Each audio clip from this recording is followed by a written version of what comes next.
La squadra mobile di Venezia ha arrestato il 44enne veneziano Lorenzo Visconti con l'accusa di essere uno degli autori della rapina aggravata con pistola e taglierino compiuta nel 2013 ai danni della banca di credito cooperativo di Sant'Elena a Villatora di Saonara nel Padovano. Il malvivente poco prima aveva anche tentato di rapinare, minacciandolo con la pistola, un ignaro cittadino al quale era stato intimato di consegnare le chiavi dell'auto che doveva servire ai malviventi per la fuga.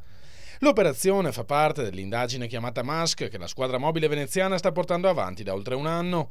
24 finora gli arrestati, accusati a vario titolo di gravi reati contro il patrimonio, tra i quali numerose rapine a mano armata, nonché di traffico d'armi internazionale.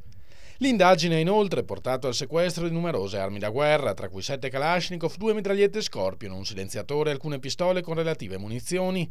Lorenzo Visconti, pregiudicato, era già stato messo agli arresti domiciliari nel 2014 per concorso in reati dello stesso genere.